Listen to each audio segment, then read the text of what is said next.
Good afternoon, BTT viewers. I was doing so well last week, Hunter, with my timeliness. I apologize. I had a quick phone call that came up, and I was all set to be on time again today.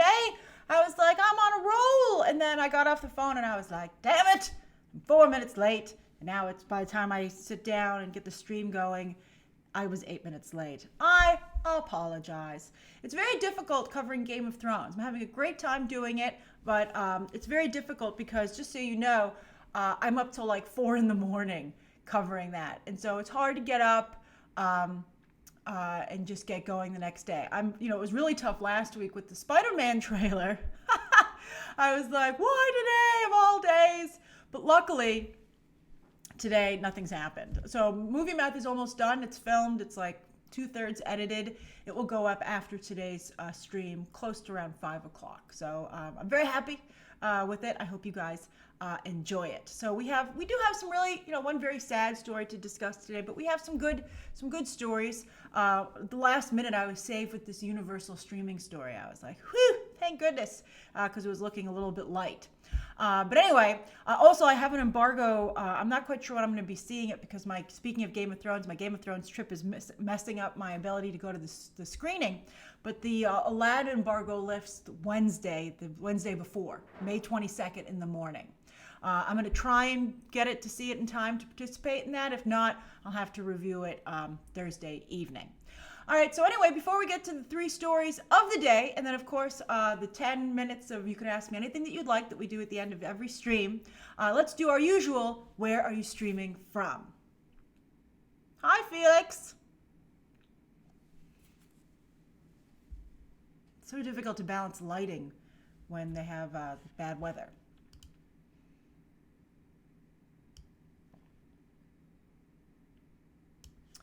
I don't think that's too late for Aladdin. I think they know they have an uphill battle with the Aladdin reviews. And so I think that, usually the embargo lifts the Tuesday before, so that's only a day later. It would be really bad if it was like Thursday, but it's a little late. Oh, Zachary, it's raining in Orlando. The theme parks, no. Hunter is in Ohio, packing for my trip to Greece and Italy. Oh, so jealous. Morgan watching from Wales. Cindy is in Pleasant Valley. Robert is in Boston. Maxime from France, 10 p.m. Oh, I'm glad you're watching before bed. Karen, oh yeah, it's cold and wet here, just like it is in Maryland. Jake, you're eating fish and chips, London fish and chips in California. You're very, very global today. Let's see here. Let's see. Oh, Adrian, I'm sorry about your back. I hope you feel better. Jose, Salem, Oregon, and Earth 2. And Marco is enjoying a bowl of cereal in gloomy England. Oh, delicious. Sorry, it's gloomy, but it's usually gloomy in England. It's very atmospheric, right? Manuel is in Loving, New Mexico. Nick, it's sunny in Milwaukee. Nick's making dinner. Let's see here. Felix is streaming from, what is that? What's QT City? I don't know your abbreviations. Yes, Imre, happy X-Men Day, everybody. I did write about the screening to them as well. They don't have a screening date set yet for Dark Phoenix. I bet you that embargo date lifts real close to the release. Let's see here.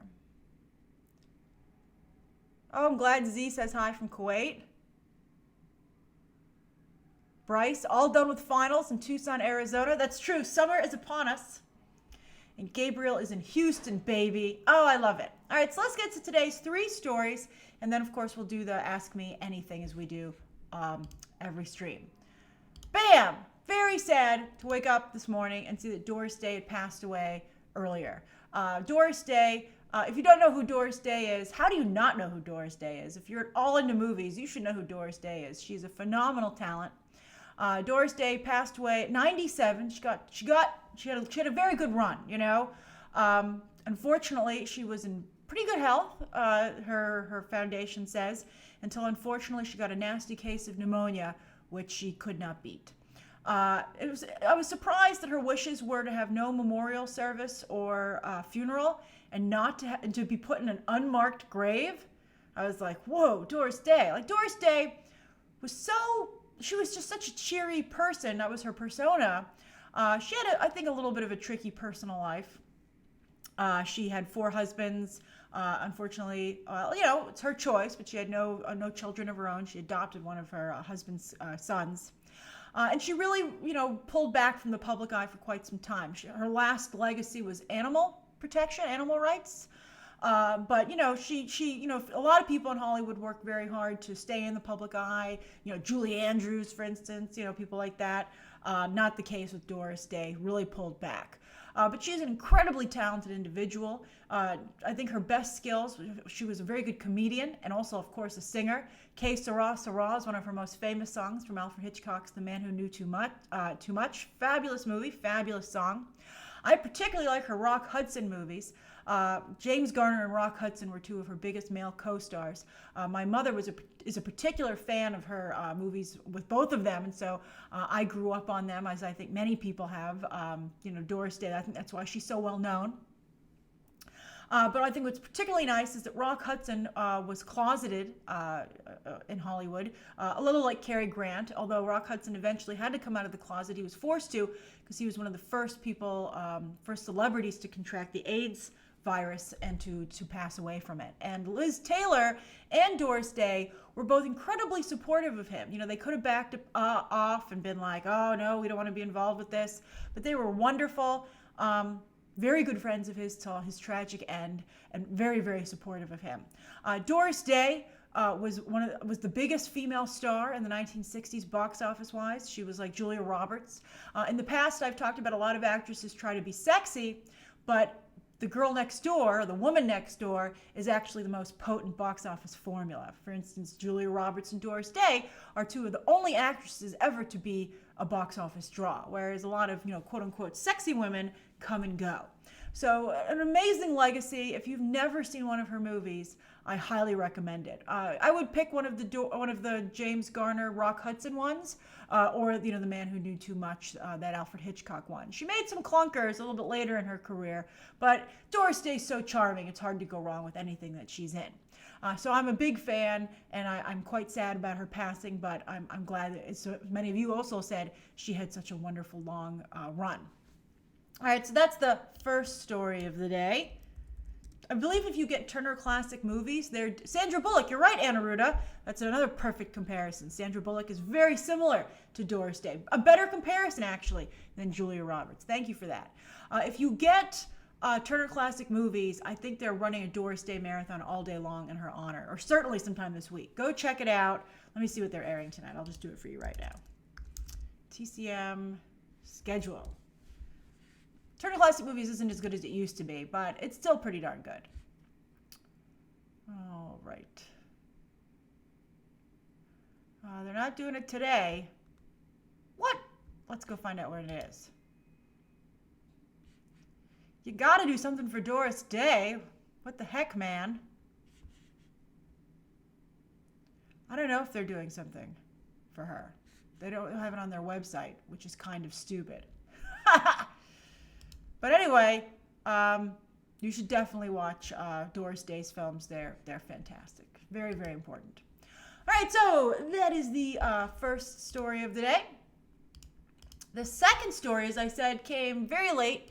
It comes out of the NBC upfronts. Upfronts, for those of you who don't know, are where usually television networks, streaming services are getting into this now.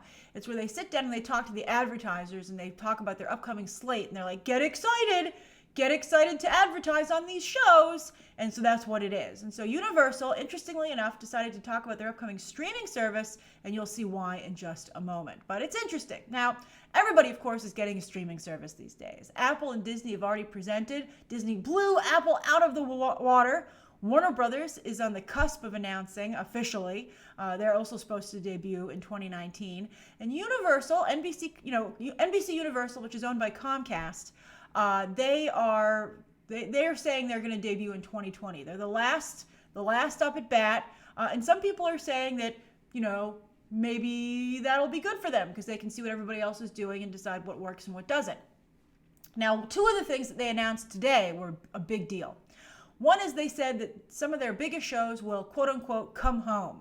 and they showed a picture of The Office, which, as we all have heard, is like the lifeblood of Netflix. For all the things that Netflix puts on the air, I believe The Office is their most popular, or one of their most popular shows. So like Office, Friends.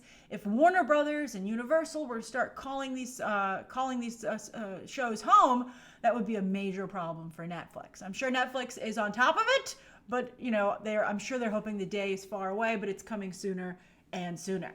So anyway, the other big announcement, in addition to The Office going to the streaming service, is that they said that this NBC Universal streaming service will be free. Free! Everybody wondered how you could top Disney's price of like $6.99, right, or $5.99, but NBC Universal says this shall be free.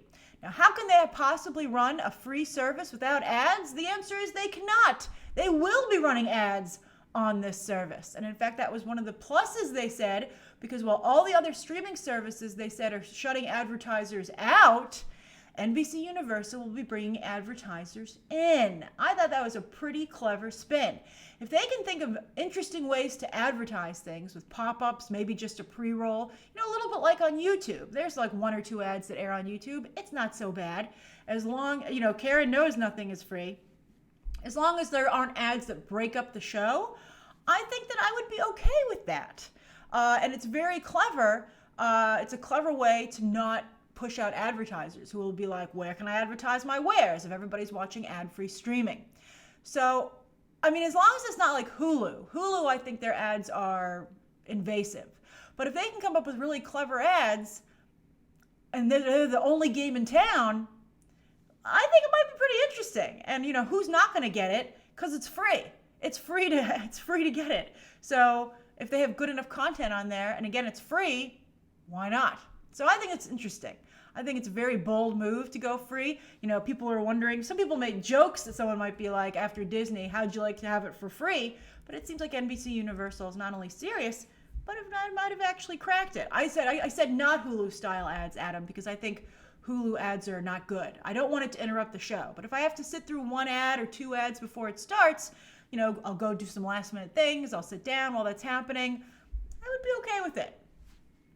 All right, so that's the second story of the day. Very interesting. Warner Brothers has not put a price on their streaming service yet, and this certainly puts them in a little bit of a difficult situation. All right, so the third story of the day is that Taika Waititi is continuing with his Hitler movie. It's such a bad idea. I even tweeted that I wasn't sure if this was a good idea when this photo came out, and Taika Waititi retweeted me, and he was like, I'm not so sure either. And it's a funny give and take, and I appreciated interacting with him, but I'm legit concerned, and so should he. Now, today, the reason it's in the news today is that they gave it a release date, October 18th. That makes it an awards contender. It's from Fox Searchlight, but of course that's now Disney. And what's Taika Waititi doing here but spending his Marvel capital? He could have done anything he wanted to do, and this is what he decided to do. Okay? Now, it's a really tough sell. In fact, I've heard from some sources in Hollywood that absolutely no one would take this role. Nobody would play Hitler. He wanted to just direct the movie, but not a single person would take the role. So Taika Waititi, instead of taking a hint, decided, I shall play Hitler because I think it's such a good role. So the spin that he's giving it is that it's an anti-hate satire and that it's actually offensive to Hitler that a Jewish Polynesian man would be playing him. And it's like, well, if that doesn't come through in the actual movie, I think you're still going to have an uphill battle. So what's the movie about? Well, the mother of this little boy here, played by Scarlett Johansson, speaking of Marvel, is hiding a young Jewish girl, Anne Frank style, in their attic. Although, of course, so many people were hiding Jewish families at that time. And so this little boy gets wind of it, and his imaginary friend is none other than Hitler. Because he's very patriotic, he loves Germany, and so when he finds out that his mother is hiding this Jewish girl in their house, it's a real conflict for him internally. And so he discusses it with his imaginary friend again, Hitler. I don't really know if this is possible to pull this off. I think you can, maybe you could look at Stephen Colbert's work on the Colbert Report, where he tried to appeal to both sides, that could maybe, but this is Hitler. I think in taking any risk of making Hitler, if anyone laughs at a joke that Hitler makes, I feel it's inappropriate. I just feel it's a very, very inappropriate comment. No matter what the context is, I just have a problem with it. I mean, maybe it could work. Anna Ruda thinks it's a good idea. I do think Taika Waititi is incredibly talented, but I think it's such a fine line to walk. And I think that when they sent the script out to everybody, if everyone said no, I just don't know. Yes, I have seen Chaplin's The Great Dictator, Joseph, but I think that we live in a different era where I don't need anybody taking this movie and thinking that it's actually a positive thing to show their children, if they're white supremacists. I think that white supremacy is just a little bit too strong across the country, across the globe, disturbingly so. I don't want to give it an inch. We'll see how the trailer looks, but I don't know. I think it's really, really risky. And again, if not a single actor would take the role, I probably would have been like, let's go see what else I could do. So we'll see. Maybe it'll work. Maybe it'll work. Okay? I mean, Scarlett Johansson, although we all know Scarlett Johansson has bad judgment, in fact, come to think of it. So perhaps her stamp of approval is an even worse sign. Walt Disney isn't producing it. Walt Disney inherited it, but you better believe it. It's going to be running under the Fox Searchlight banner. They're like, it's Disney adjacent. Leave us alone. All right. So those are the 3 stories of the day. It's 4:24, so you may ask me anything you would like until 4:34, and then I must return to movie math. Liam says, I don't know if it's my British sense of humor, but I love the idea.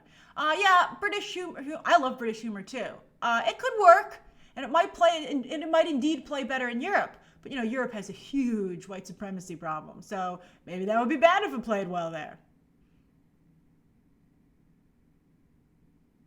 Dave Movie Fan says, as long as the person is Jewish, I think it's okay, like Mel Brooks is the producers. Yeah, maybe. Okay. Robert Herring says, do you think the upcoming WB streaming service will make the DC streaming service obsolete? Yes, I do. I think it will be folded in. You can't have 2. It's ridiculous.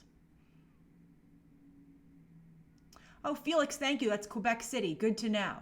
I think Aladdin's box office numbers right now, it's pegged it open at around 67, which is, it's right around Cinderella. It's right around Maleficent. I think it should have been a Beauty and the Beast. I think they really messed up with the casting. Tim33, I believe that I agree with you, that people aren't quite moving on post Endgame. I think people just need a break.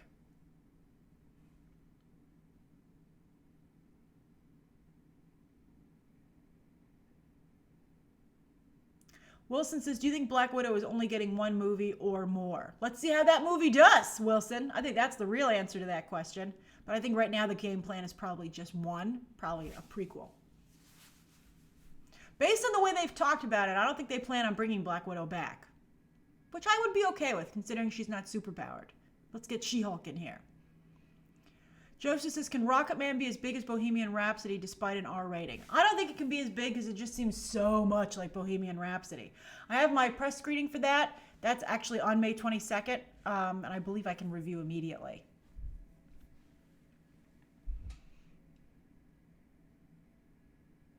Hunter, there's no Detective Pikachu spoiler review. I feel very bad about that. I'm not going to do it, I think, at this point. But what happened was I was planning to do it on Friday and then go out to do some Mother's Day errands in the afternoon. But lo and behold, late Thursday, they go, surprise, you can put your John Wick review up on Friday. When it was the John Wick review was supposed to go up on this Tuesday, tomorrow. So it just threw all of my plans. And if I hadn't had the Mother's Day stuff, I could have done the Detective Pikachu spoiler review in the afternoon. But it just was a cluster. Beep. That's what happened.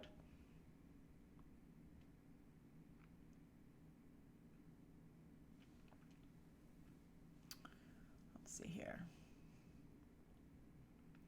Robert, I use Adobe Premiere. Lauren, Constance Wu did an oopsie. Yeah, I think Constance Wu's career is probably over. But based on the horrible things that people have said about her behind the scenes, even before this happened, I think that's one of the reasons she doesn't get more work. And I can't believe she was like, believe women, when she literally lied in her tweets. Like there's like a lie, it's a tweet that's a lie when she said, I'm not talking about the show. She lied. She tweeted a lie. Oh. Let's see here.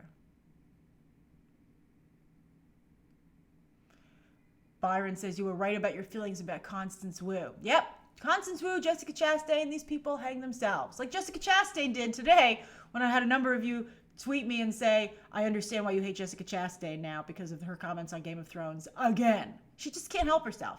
She couldn't just say, Jessica Chastain couldn't just say, oh, Sophie Turner, I'm so enjoying you in the final season. I'm really rooting for Sansa. But no, she had to say, either Sansa's queen or I'll take no exceptions. And she was really aggressive about it. She's just tone deaf.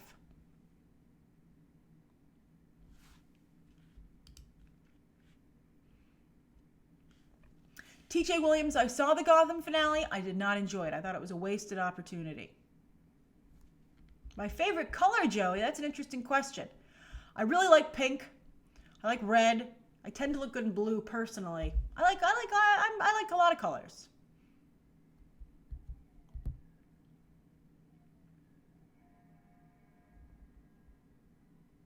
Bye, Marco.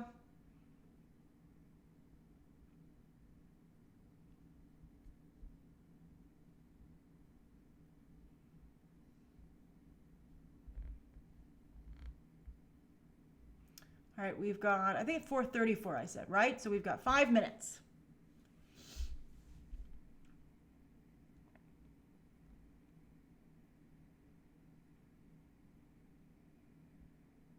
Yes, white supremacy is up. Please don't anybody spread the idea that it is on the wane. It's a very scary situation. Let's see here.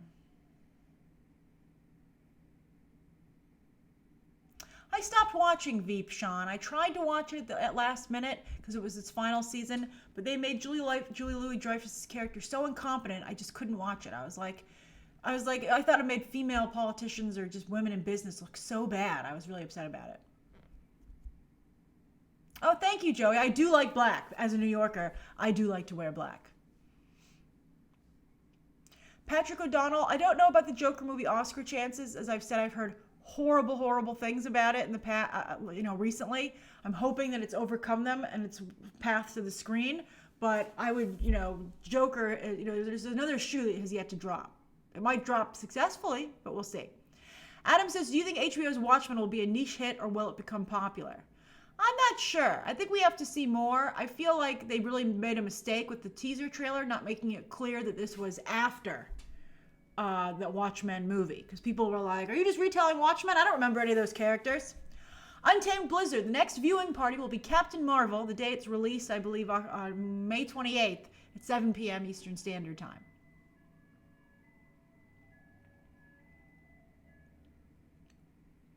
Redeem says, Grace, what Democratic presidential candidate do you like most at this point? Just give us a little baby unicorn. If I were to support, I really don't like to get into politics too much, but I will say that I was so upset about the disrespect shown to Pete Buttigieg on Saturday with that Alfred E. Newman comment that I did follow him on Twitter. I'm a big Pete Buttigieg fan. I think he's a moderate, and as a moderate myself, I appreciate a moderate.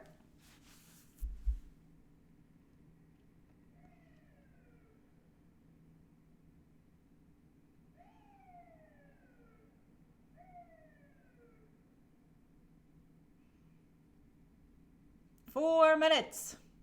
Everyone's like, you made a political comment. Bleep.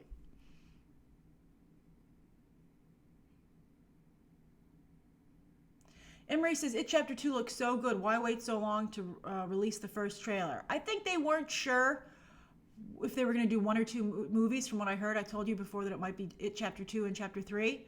So I think that's what took so long. Patrick, the only way I think Jessica Chastain will ruin It Chapter 2 is if they make it all about her. Beverly wasn't the star of the first movie, so she shouldn't be the star of the second.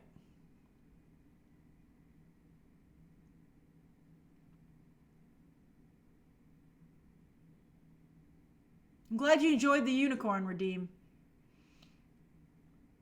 To Movie Lover, I don't think as a judge it's appropriate for me to give advice on My Road Reel. I would recommend taking a look at previous, winners. They're all on the site, and looking at it in that way. You're eating macaroni and cheese, TJ? I'm so jealous. I love Fosse Verdon, Media Lover 194. I think it's one of the best things on television right now. Lauren, it's great that you're a conservative. I think the United States is built on separation of, not only church and state, but people being free to have their own beliefs as long as they don't hurt anybody else.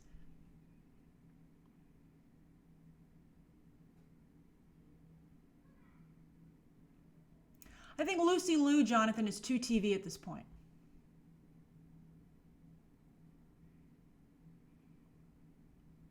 Two minutes.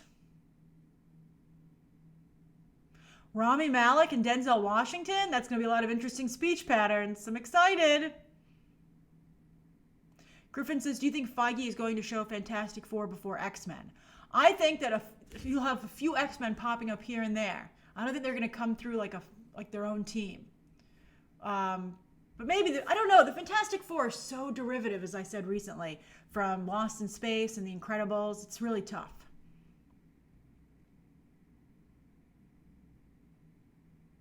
Dwayne says, Lisa Vanderpump or everybody else. I think Lisa Vanderpump played it wrong, but I'm still on Team Vanderpump. I don't like everybody else, but I'm still watching the show. My pleasure, Steven.